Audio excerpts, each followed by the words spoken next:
I've had this 21 Toyota Tundra TRD Pro in Lunar Rock for a little over a month now.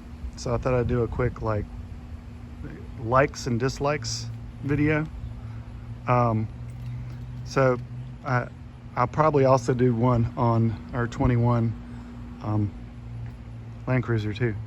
But let's go right to one of the likes, which is of course the looks. I think this is one of the best looking trucks around. It's not like super menacing looking, but I dislike chrome, so I like the fact that there's like zero chrome on it, and I like the black and the Lunar Rock and little touches of red. I also like the V8. So let's see here.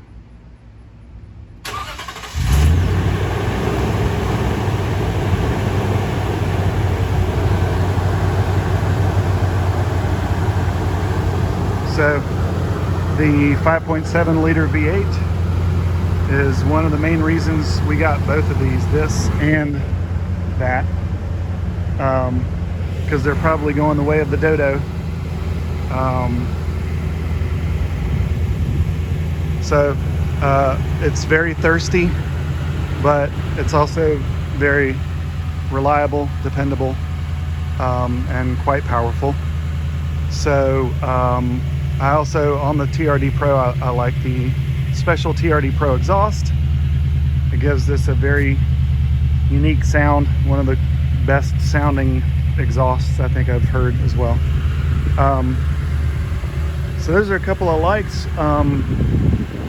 just up front without even getting into the truck. The other thing specifically about the TRD Pro, of course, is that the added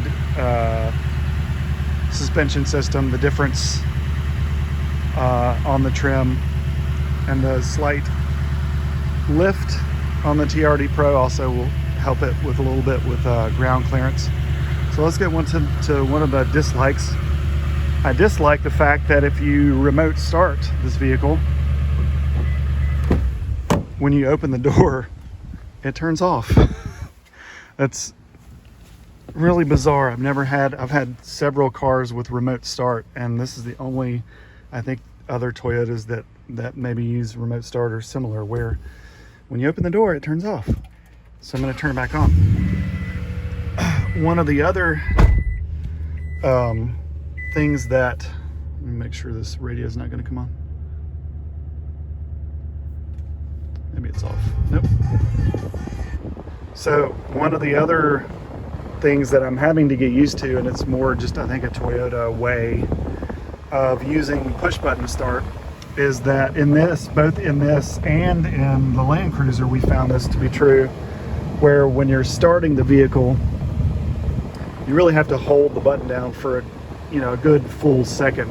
It's not just like a really put your foot on the brake and then just press the button. So I was used to doing that in Honda products, in the Acura MDX and Honda Accord. And if you do it in these, it's just a very simple foot on the brake and just push the button really kind of quickly. Half the time it won't actually start. It'll just go into the first kind of accessories mode or whatever, the power on mode, without actually starting the vehicle. But once I figured out that I was just not holding the button as long as Toyota wants me to hold it, I haven't had a single instance where it didn't turn on when I was trying to turn it on. So around the interior, I really actually like the way that the gauge cluster is laid out. I think it's sensible. It's got a little screen that you can kind of change some stuff. It's all right. I mean, there's nothing special about it. One of the things that I like to check is the tire pressure. So that's kind of cool that it at least gives you a readout.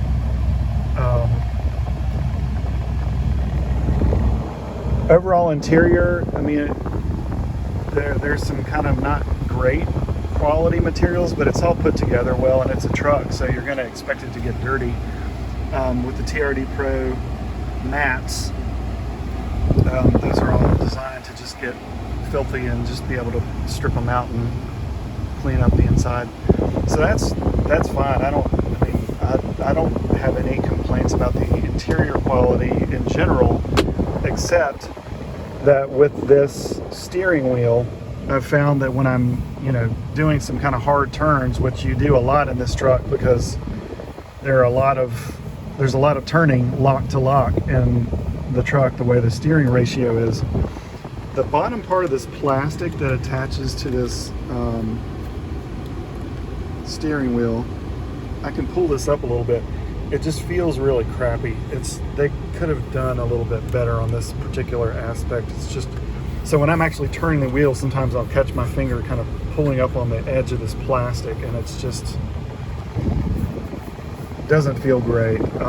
In contrast, of course, to the Land Cruiser steering wheel, which is basically the best steering wheel I've ever put my hands on, and that's including several supercars that I've driven. This is in a completely separate league, so I really shouldn't be comparing this to that. They're built to different standards, clearly. But in general, the mapping system that comes standard in this TRD Pro is totally fine. I've used the navigation system a couple of times, and it seems pretty decent. But this car also has Apple CarPlay, so you can use your Google Maps, which is nice. The audio is not great in this either. It's kind of mediocre. This vehicle utilizes a JBL system. I'm not sure what kind of level it's supposed to be at, but I mean, that sounds okay. Nothing to write home about. I haven't taken this off-road yet. We've taken the Land Cruiser off-road, and we've done some off-road training with it.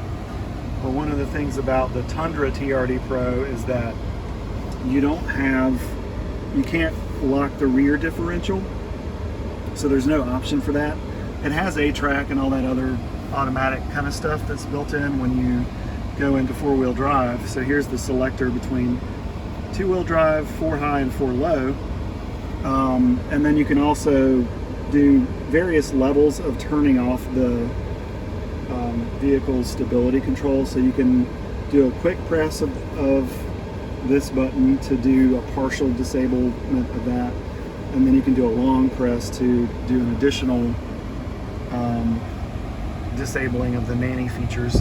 And if you were to do that, then you could, in some situations, if you're in 4 low and you're in kind of a crazy situation, you can always go back to the 2-footed driving, which we were trained to when we were doing our off-road training.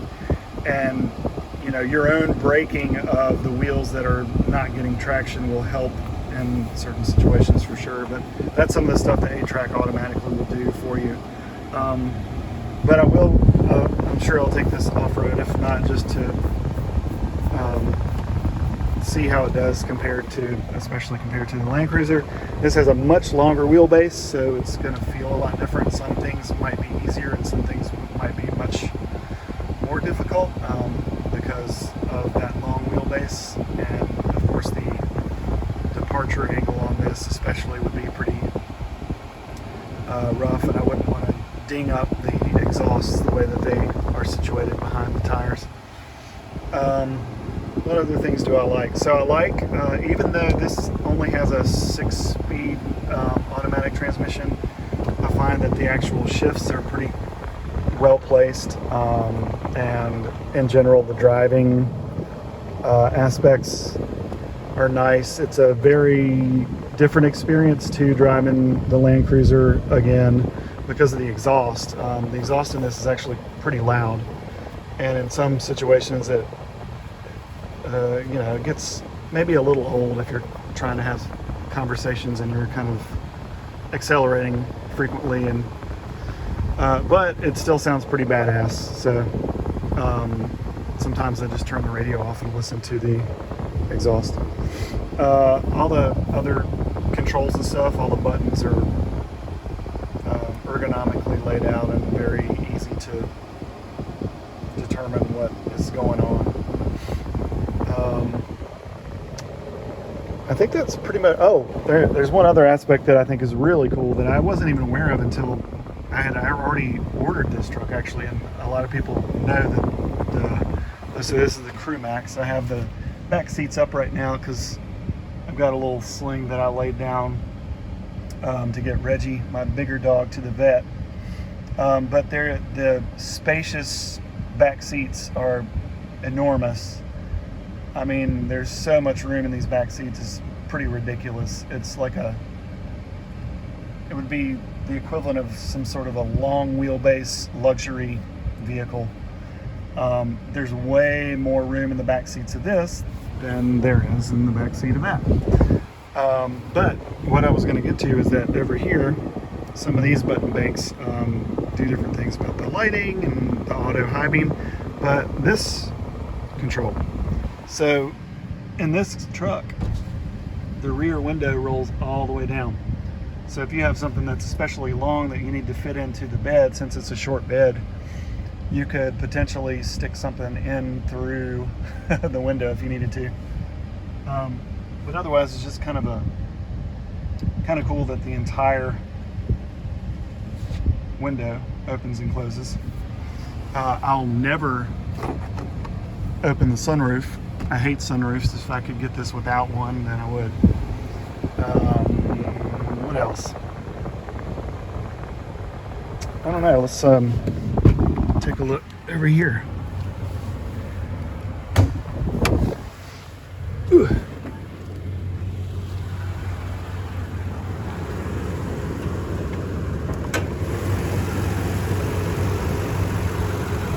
So here's the mighty 5.7 liter V8. Rocking and rolling. There's so much room under this hood compared to the Land Cruiser that there's a lot of room to get at different stuff in here without having to kind of contort yourself in weird ways, which is nice.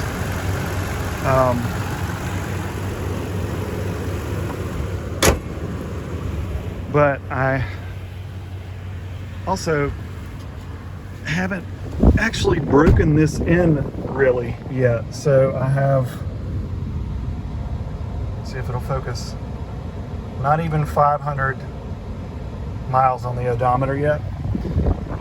So Toyota says to kind of break the engine in, take it easy for the first 1,000 miles. Land Cruiser already has almost 3,000 miles on it, so I've been able to kind of whip it around now and not have to be careful. But I've been very careful with this so far, so I haven't really had any crazy fun with it or gotten too out of hand. The center console is one that I like. There's a ton of room in there. I mean, like, just ton. Like, it's huge. It's huge. I think that probably covers it all. It's been a really good truck. Oh, no, it doesn't cover everything. So back to some of the dislikes. This particular truck doesn't have any blind spot monitoring. It also doesn't have any parking sensors in the front or back. So it does have a rear camera because all cars sold in the US have to have them now, which is helpful. But this thing is so huge, and the kind of the blind spot just around the front. I mean, I'm still not fully used to exactly where the edges of this truck are when I drive it and park it and stuff, so I'm kind of extra careful. I'll eventually just kind of, get a better feel for where everything actually is.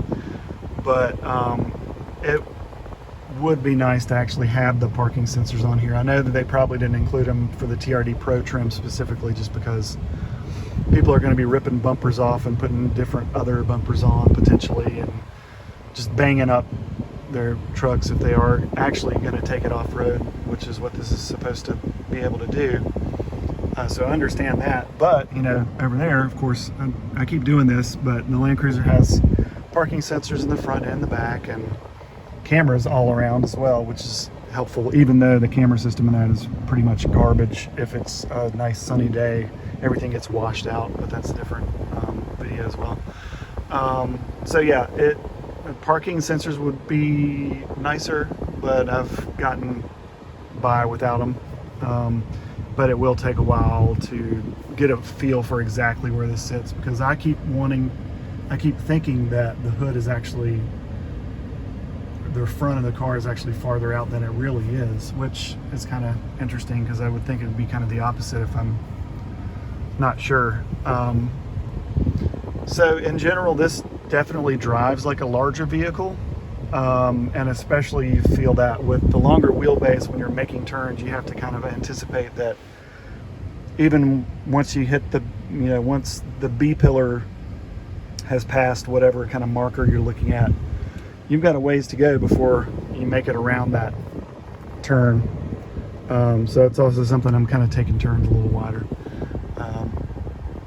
But so I think that actually covers it. It's got a huge gas tank. So the V8 is very thirsty, but this has a 38-gallon tank. So I filled up a couple of weeks ago. I don't really drive this vehicle very often. But I mean, you can fill this up and go, like even with, so I've got a range, it's saying that I have a range of 362 miles with, a little under 3/4 of a tank as it sits now. So when you fill it up, it says that you have over 500 miles of range. I can't remember exactly how much it is. So the V8 is awesome in many respects, and then is also very thirsty. So you just have to be aware that you're going to be buying a lot of gas. So I think those are my initial thoughts for now.